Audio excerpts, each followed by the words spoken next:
Hola, hola, ¿cómo estás? Bienvenido, bienvenida. Gracias por acompañarme. Soy Jorge para todas mis redes sociales. Buenas noches, buenas tardes, buenos días, dependiendo del día y la hora en la que veas esta transmisión y el lugar del mundo en donde la llegues a encontrar. Por eso le pongo hashtags o etiquetas a las pláticas por si me llegas a ver en TikTok o en Facebook o en Odyssey o en mi canal de YouTube o en algún otro lado, puedas darle seguimiento o pues opinar, ¿no? Acuérdate que los contenidos que hago pues son largos, a veces son de más de media hora, así que aquí pues no va a haber millones de vistas, ni miles de likes, ni dopamina digital que me infle el ego, ni nada de eso, ¿sí? Con que tenga impacto en una persona es más que suficiente. Si te gusta la transmisión o la ves en TikTok o donde sea, lo único que te pido no solamente es que le des el corazoncito y le des like, sino que opines, ¿sale? Opina. ¿Qué te pareció? ¿Te gustó? ¿Conoces a Dostoyevsky? ¿Conoces alguna novela? ¿Has leído alguna novela de Dostoyevsky? No lo conoces, pero quieres entrar en el mundo de él. ¿Con qué novela me recomiendas empezar? Sí, de Tarkovsky igual, ¿con qué película me recomiendas empezar? Etcétera. ¿De acuerdo? Es importante los comentarios, más allá de los likes, los corazoncitos, los me gusta y demás. ¿Sí? Entonces, si te late el contenido, compártelo, pero opina, pregunta, déjame tus dudas, dime qué te pareció, ¿ok? Entonces vamos a cerrar la trilogía de las artes visuales, o las letras y las artes. Acuérdate que hace 15 días hablamos de Dostoyevsky, El hombre del subsuelo, basado en el personaje de la novela de Dostoyevsky, El hombre del subsuelo. Hace 8 días hablamos de Tarkovsky, el cineasta, ¿sí?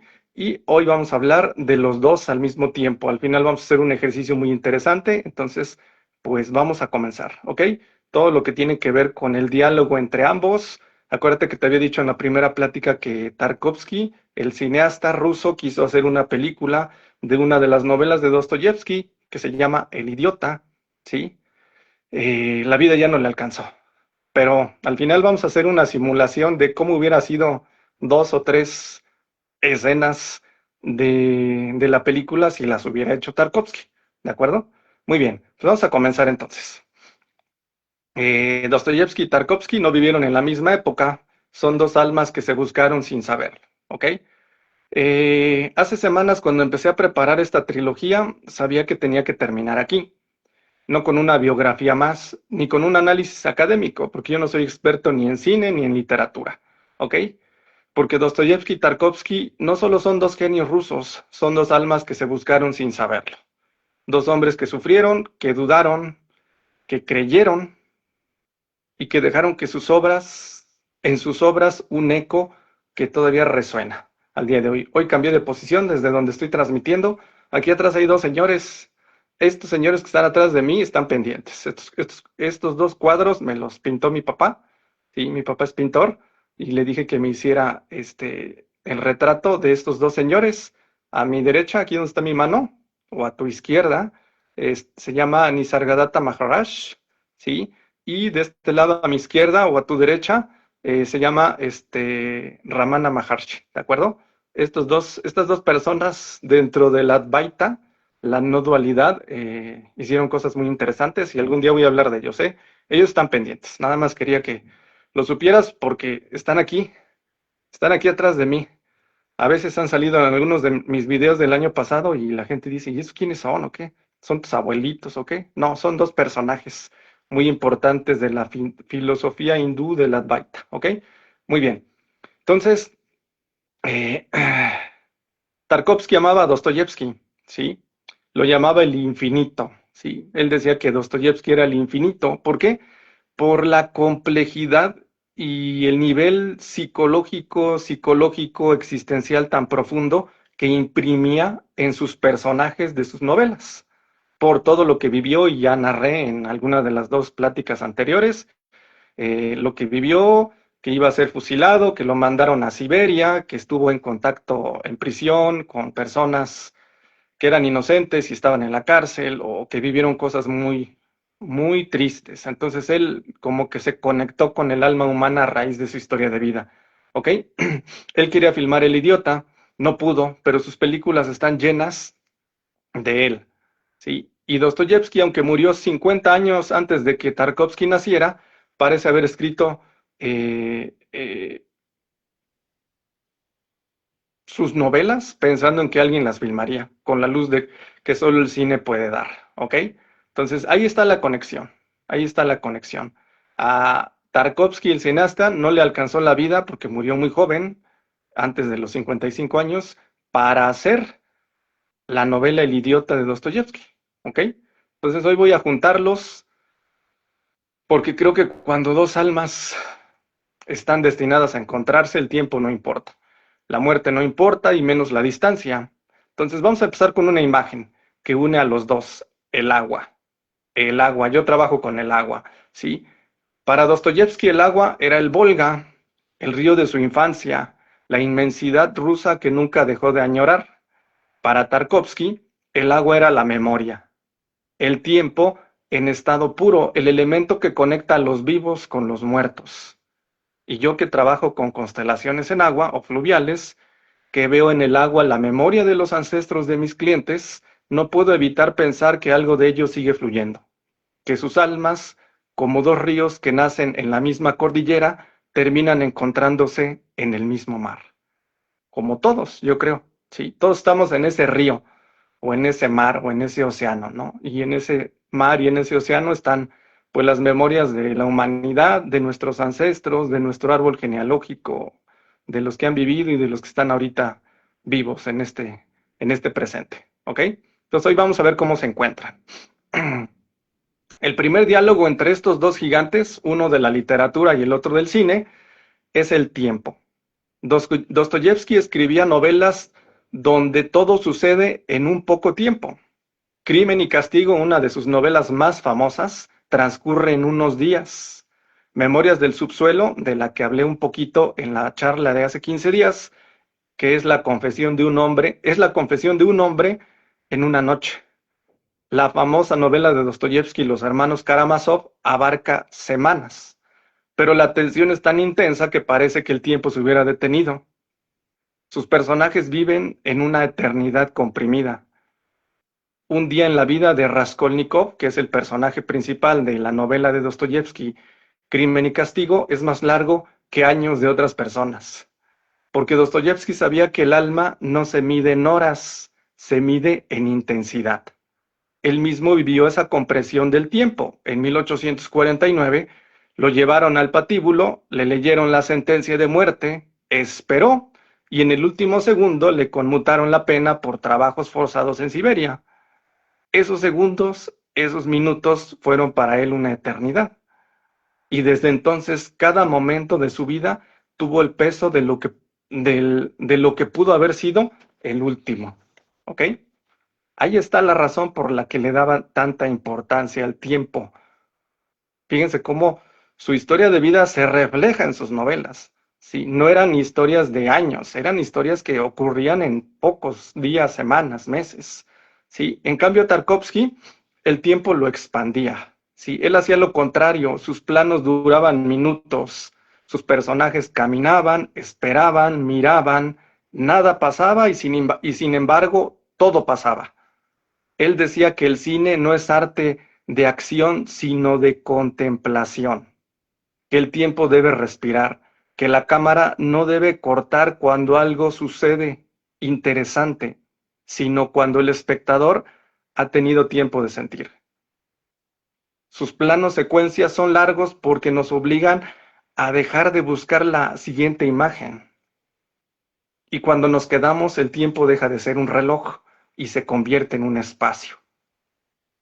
Eso es lo que él buscaba. Por eso sus planos secuencia, tomas sin cortes, eran tan largos. ¿Sí? Hoy en día, que un joven vea una película de Tarkovsky y vea un plano secuencia sin cortes de más de 5 minutos, pues, ¿qué va a hacer? Pues va a sacar el celular, ¿no? Y se va a poner a ver TikTok, va a decir, ¿qué es esto, no? Yo quiero acción, yo quiero balazos, yo quiero que suceda algo, ¿no? Dramático, ¿no? Ahí está, o sea, por eso te narro esto, porque si tú algún día llegas a ver una película de Tarkovsky, la vas a ver con otros ojos, no vas a decir, es soporífera, es somnífera, es aburrida, no la entiendo, no sé de qué demonios trata esto, ¿ok? Ahora viene la unión. Dostoyevsky comprime el tiempo para que sintamos su peso. Tarkovsky lo expande, expande el tiempo para que sintamos su profundidad. Los dos nos enseñan que el tiempo no es cronológico, es espiritual, ni cronológico ni lineal. El tiempo, desde su perspectiva de ambos, era lineal. Un día de angustia puede ser más largo que un año de paz. Un minuto de espera puede ser más eterno que la vida entera. Y cuando lo entiendes, dejas de correr y empiezas a mirar. ¿Te acuerdas lo que te dije al final de la plática de la semana pasada? Hay que aprender a mirar, no a ver, a mirar. ¿Ok? Ahora continuamos. El segundo hilo que los une es el padre ausente. Ambos tuvieron padres ausentes. ¿Por qué? El padre de Dostoyevsky, del escritor, fue asesinado. Él tenía 18 años cuando su padre, un médico que trabajaba en un hospital para pobres, fue asesinado por sus propios siervos o quién sabe por quién. Las circunstancias nunca fueron aclaradas del todo, pero el trauma quedó. Es decir, él era joven y de repente se quedó sin papá. Digo, tenía 18 años, no tenía 5 años, pero aún así él no entendió, y lo hablé en la primera plática, por qué su papá, que ayudaba a los pobres, que ayudaba a los demás, que quizás hasta cobraba menos o poco, tuvo ese destino trágico.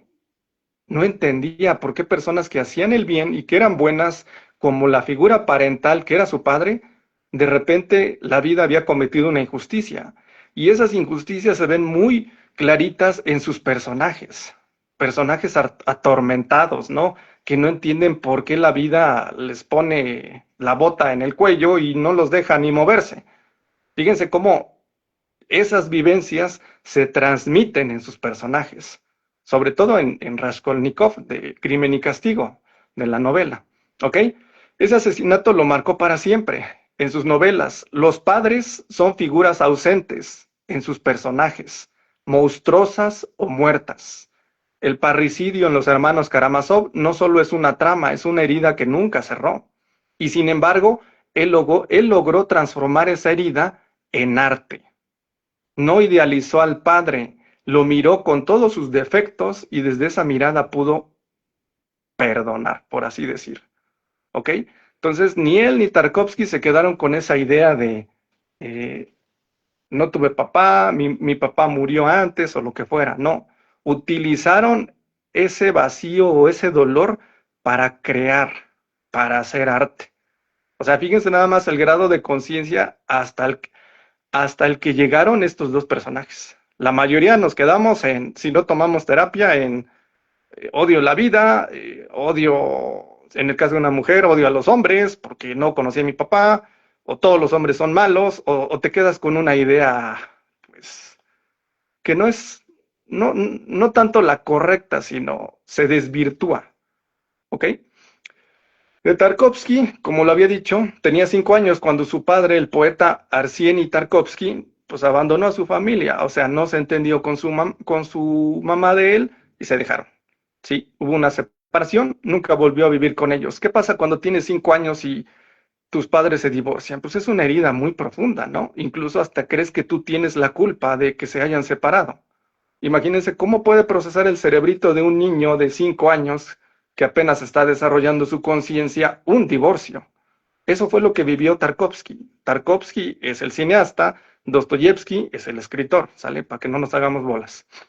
En El espejo, en la película de Tarkovsky, El espejo, la más personal de él, hay un niño que espera a su padre. Ese niño es Andriy, es el director, ¿sí?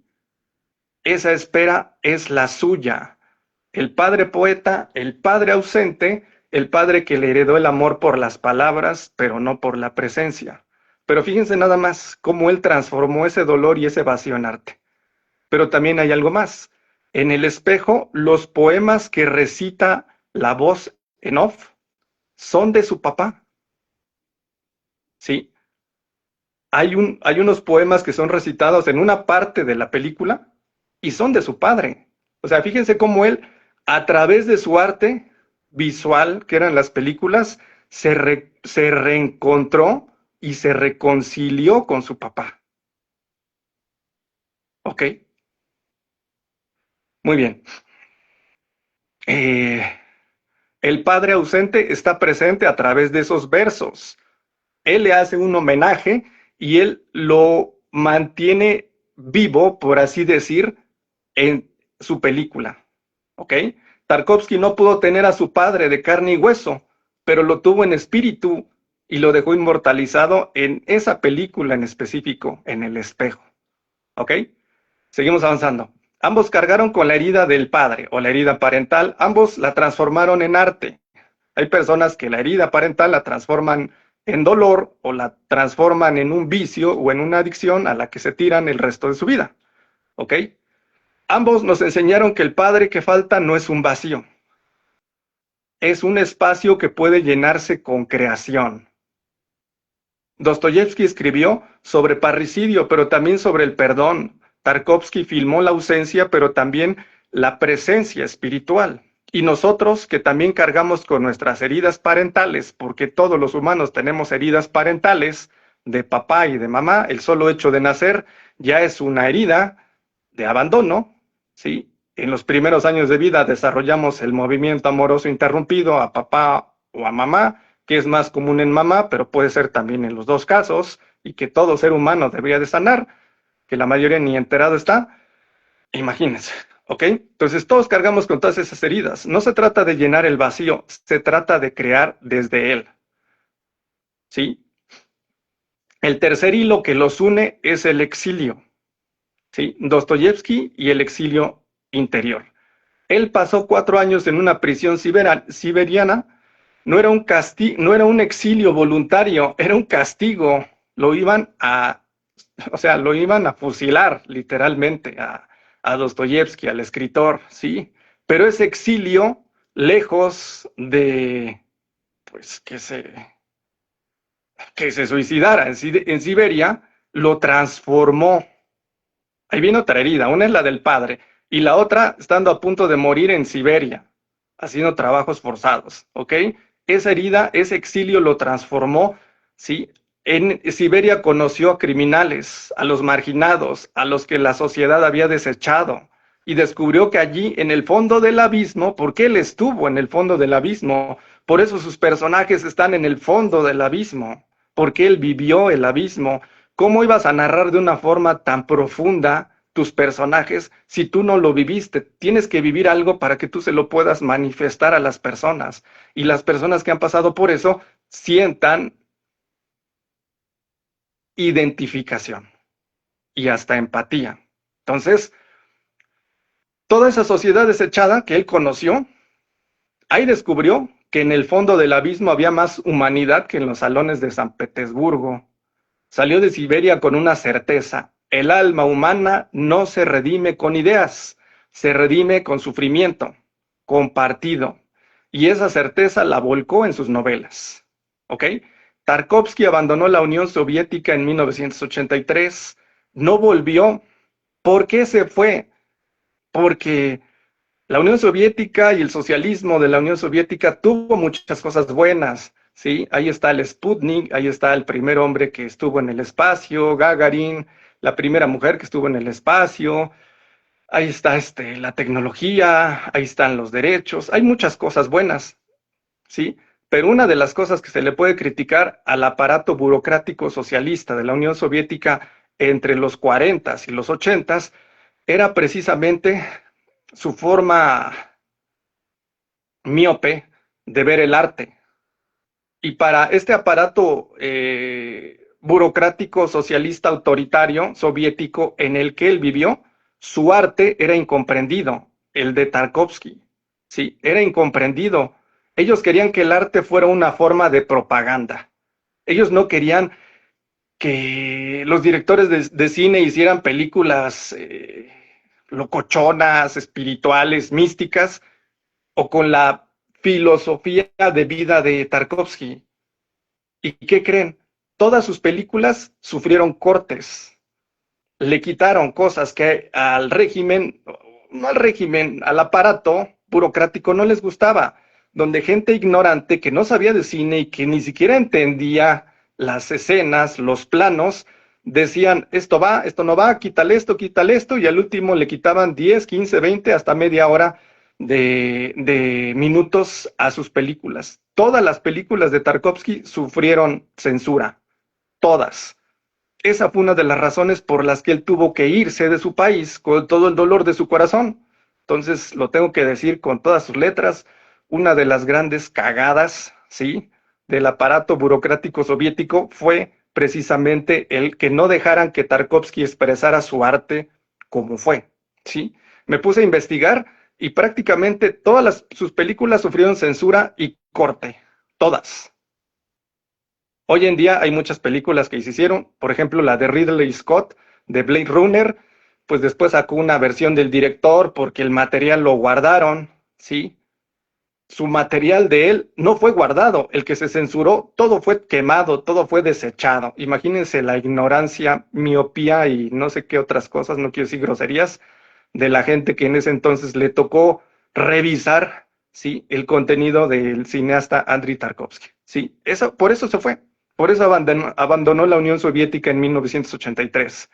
No volvió, rodó, o sea, filmó Nostalgia en Italia y El Sacrificio en Suecia. Imagínense, Italia y Suecia. Si alguien le hubiera preguntado de joven, oye, tus últimas dos películas, una la vas a hacer en Italia y otra en Suecia, se hubiera dicho, oye, no me chingues, es una locura, ¿sí? Pero en el exilio su obsesión por Rusia se hizo más fuerte. Nostalgia es la película de un hombre que no puede vivir en su tierra, o sea, él, el director, pero tampoco puede vivir fuera de ella. El protagonista, Gorchakov, pasea por un paisaje italiano, pero todo le recuerda a Rusia. Al final muere, y su muerte es la de Tarkovsky, lejos pero con el alma puesta en su patria. Tarkovsky escribió en su diario, la patria es aquello que llevas dentro y yo llevo a Rusia en cada célula. Sí, imagínense si, bueno, censuraron sus películas, pero si se hubiera guardado todo ese material, hoy en día podrían, ya que están sacando en 4K, o ya varias de sus películas o todas están en 4K, podían agregar todo ese contenido que fue censurado entre los 60s y los 80s, y habría versiones, sus películas de por sí eran largas, ¿no? Quizás hasta de más de 3 horas. Hay quien dice que Stalker la filmó 3 veces, porque la primera vez que la filmó, al aparato burocrático no le gustó, y entonces la robaron y la hicieron perdediza y la quemaron. Y tuvo que volver a filmar la película completa. Imagínense nada más el estrés así de, con ganas de arrancarse los cabellos, ¿no? Dostoyevsky fue exiliado a Siberia, Tarkovsky se exilió en Europa. Yo les aseguro que si Dostoyevsky hubiera nacido en la época de Tarkovsky, también se hubiera ido a Europa o a Estados Unidos o a Canadá o quizá México, no sé, sí, con el tipo de novelas que hacía, pues claro que también hubieran sido censuradas, por supuesto, ¿no? Ni siquiera las hubieran entendido, ¿ok? Entonces ambos murieron lejos de su tierra idealizada, pero ambos llevaron a Rusia dentro. Y eso, amigos, es una lección para todos los que hemos tenido que alejarnos de nuestro origen, de nuestra tierra, porque la patria no es un lugar, es lo que llevas en el alma.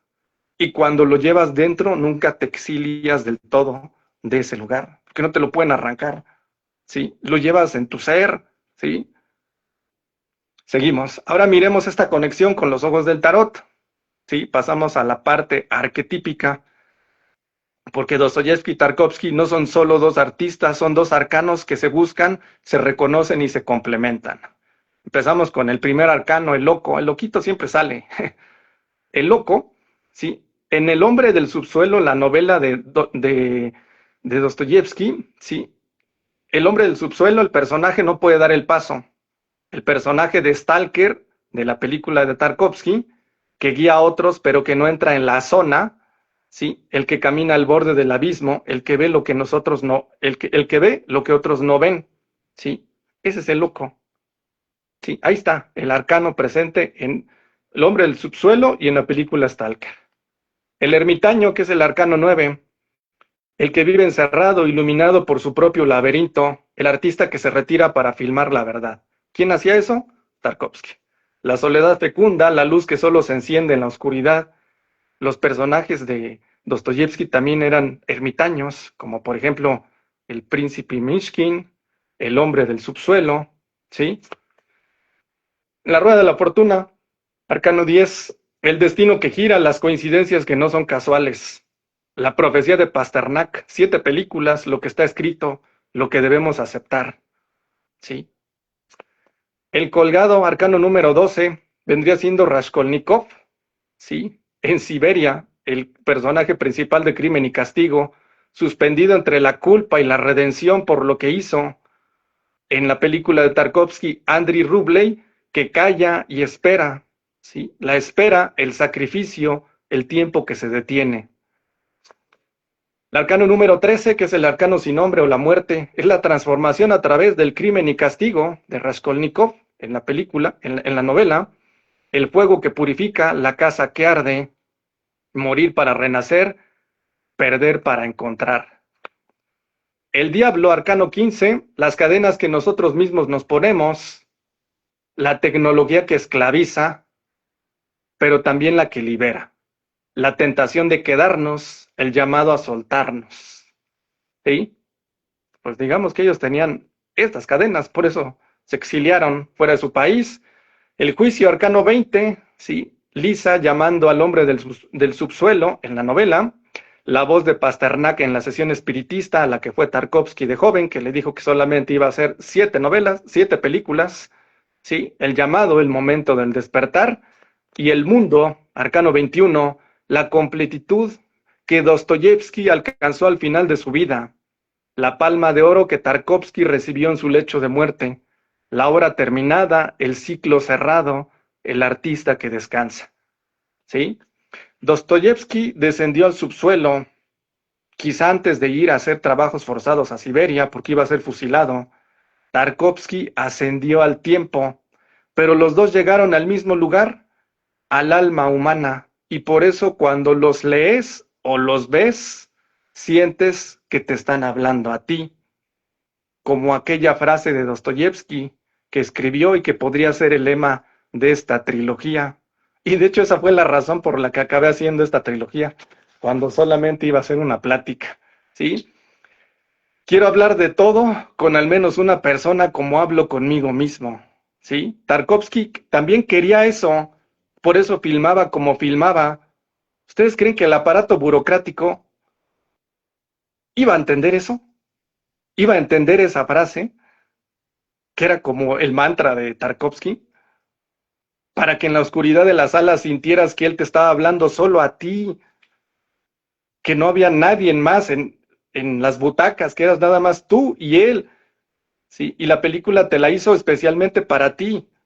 Esa es la experiencia que vives cuando ves una película de él, ¿ok? Ok, seguimos con el agua como hilo invisible. La plática se llama el abrazo invisible, ¿ok? Bueno, ahora quiero detenerme en el elemento que los une a ellos y nos une a nosotros, que es el agua, ¿ok? Dostoyevsky nació cerca del río Moscova, creció escuchando el rumor del agua. En Siberia, el río Irtish fue su compañero de soledad. En sus novelas, los personajes a menudo se encuentran junto al agua.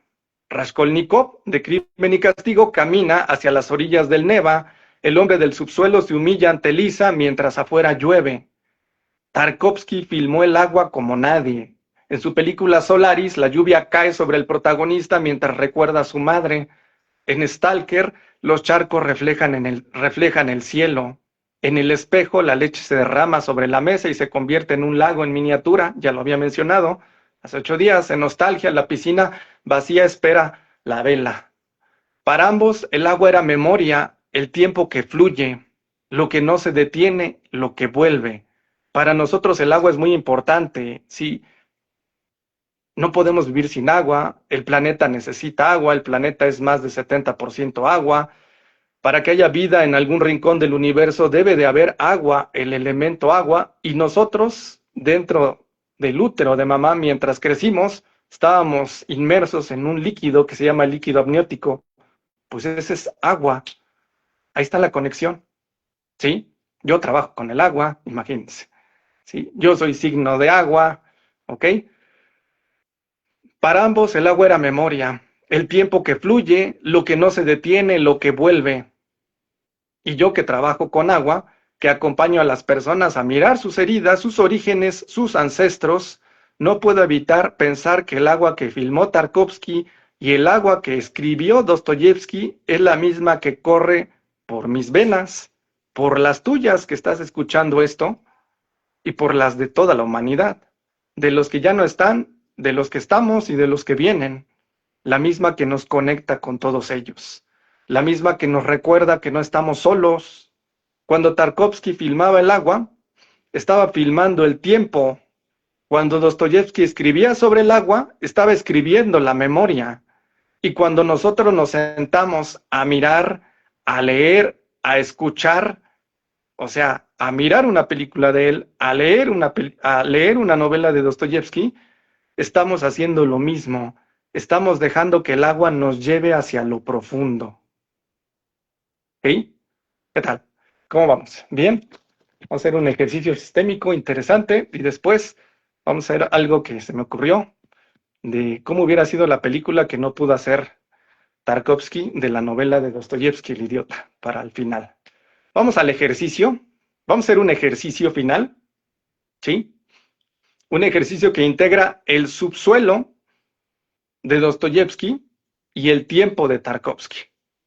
Un ejercicio que nos conecta con el agua que los unió a ellos y nos une a nosotros. Te voy a pedir que cierres los ojos, por favor, y respires profundamente. 3 veces, respira. 1, 2. Una más. 3. Siente tu cuerpo, siente tus pies en el suelo. Ahora imagina que estás junto a un río. Puede ser el río de tu infancia o un río que nunca has visto pero que sientes familiar. En la orilla opuesta, es decir, del otro lado, vas a ver a 2 figuras. Una es un hombre con un abrigo, de mirada intensa y una barba abundante, que escribe en un cuaderno. ¿Sabes quién es? Es el escritor, es Fyodor Dostoyevsky. ¿Sí? Hoy se viene a hacer presente en espíritu y en esencia a este ejercicio. Al lado de él hay otro hombre, un hombre delgado, de rostro serio, de bigote, que sostiene una cámara. Es Andrei Tarkovsky, el cineasta. Están juntos, están mirando el mismo río que tú estás mirando.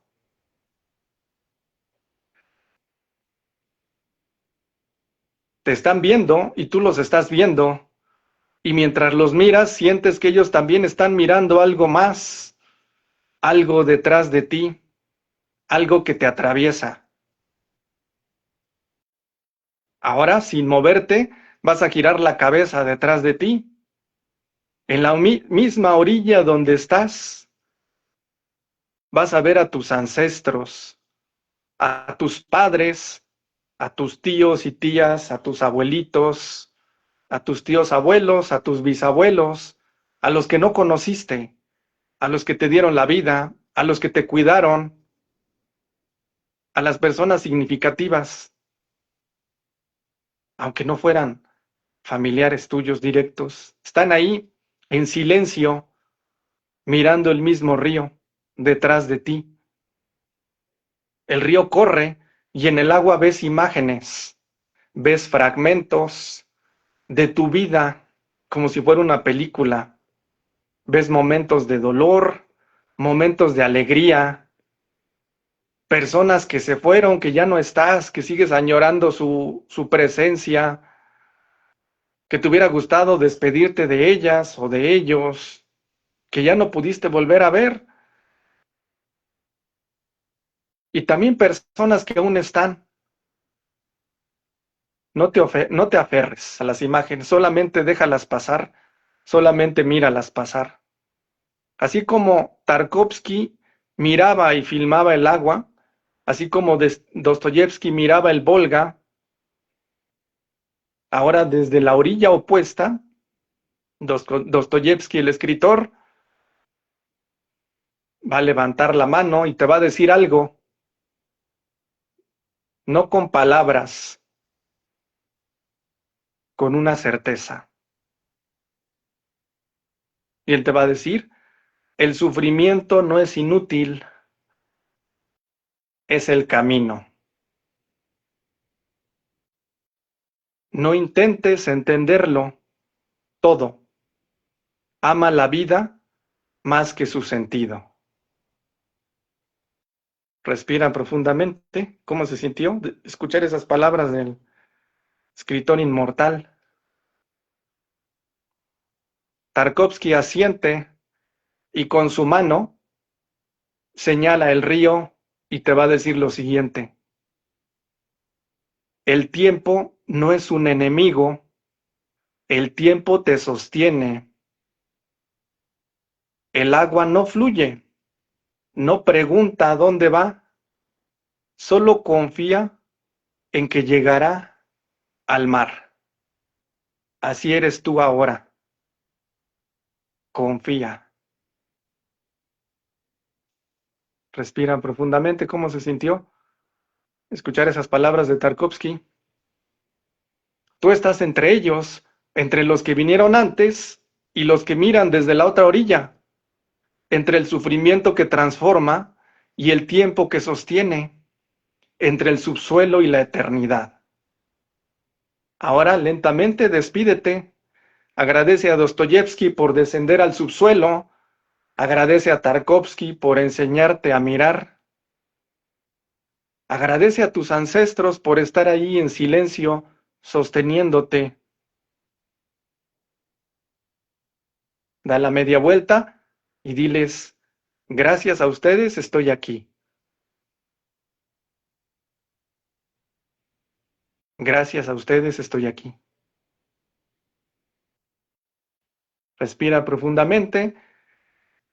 Vuelve, siente tu cuerpo, siente tu respiración, mueve suavemente tus dedos y cuando estés listo, lista, abre tus ojos, pero no te levantes rápido, con calma. Acabas de tener contacto con dos inmortales y esto no sucede a menudo. Quédate un momento, deja que el río siga corriendo dentro de ti.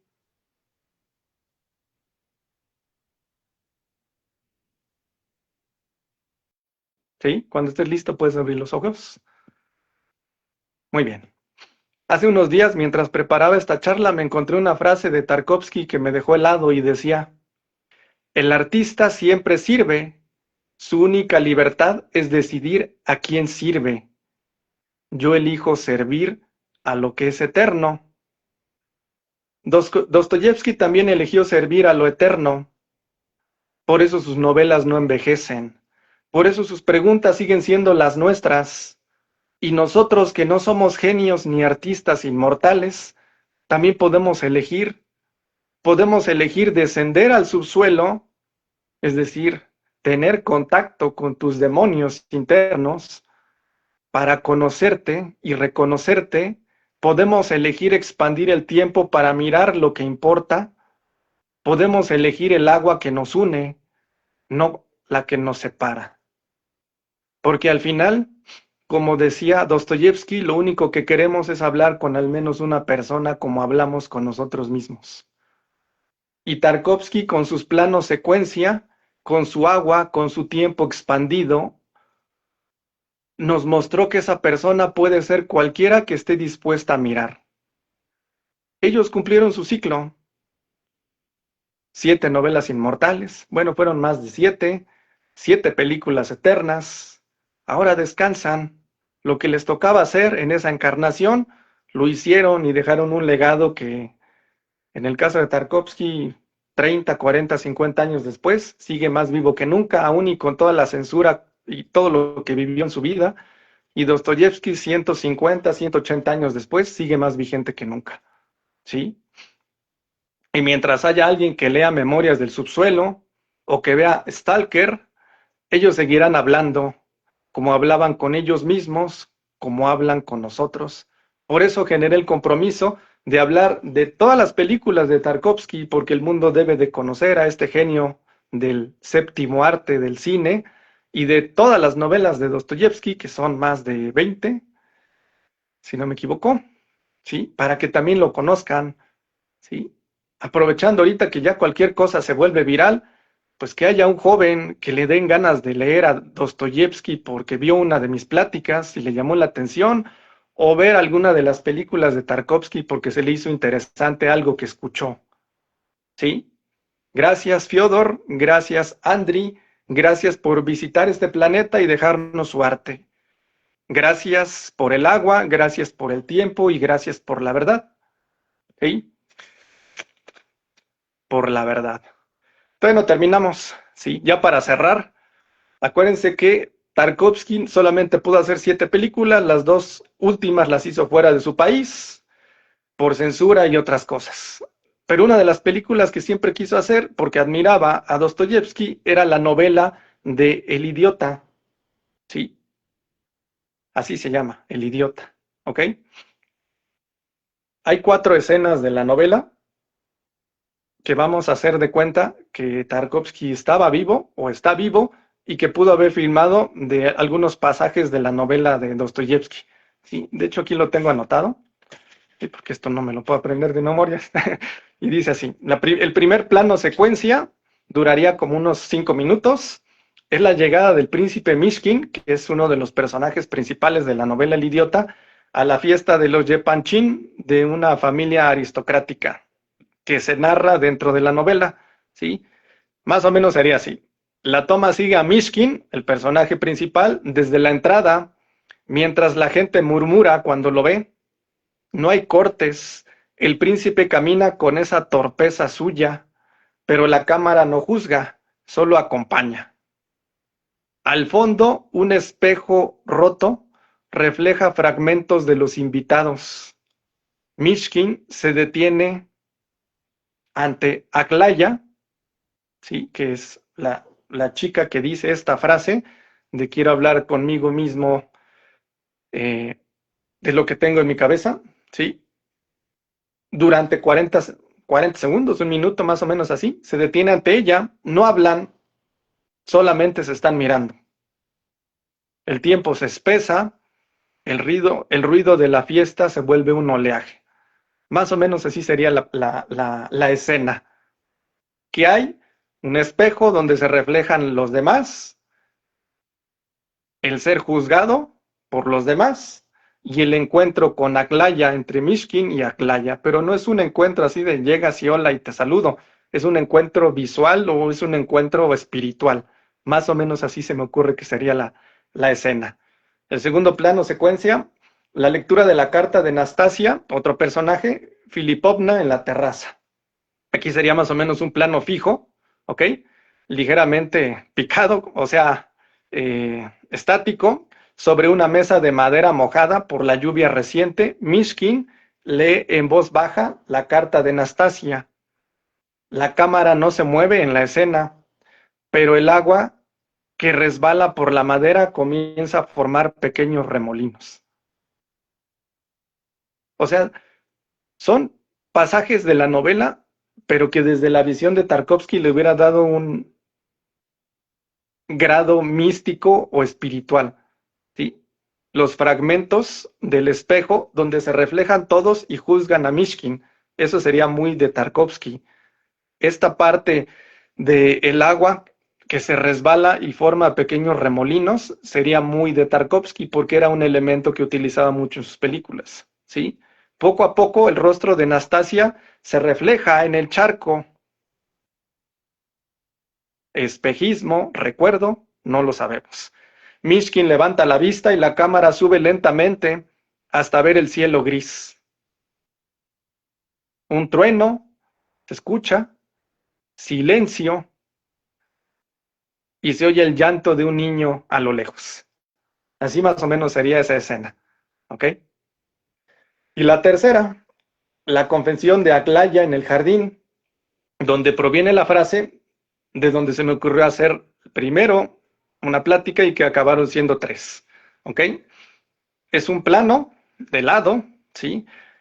En donde acompaña a Aglaya, a esta chica de la aristocracia, y Mishkin caminando por un sendero de tierra mojada.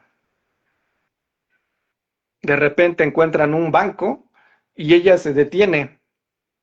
La cámara se queda con ella. Mishkin continúa avanzando sin darse cuenta que ella que se quedó atrás. De repente, al no sentir su presencia, voltea y se regresa lentamente, en silencio. Aglaya mira al suelo,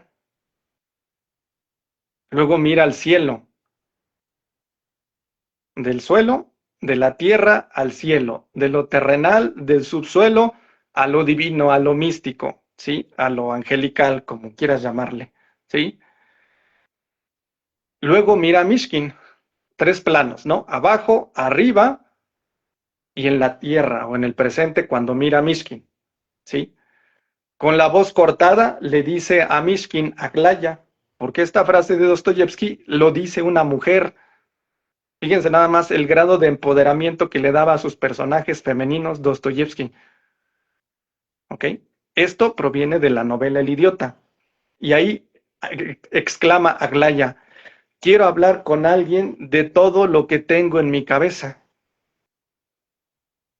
De repente una pausa larga, un pájaro cruza en el encuadre, o sea, en la toma, así como la paloma al final de la película de Blade Runner, que vuela en la lluvia. Ella baja la mirada y termina la frase casi susurrando, como si le diera pena, ¿no?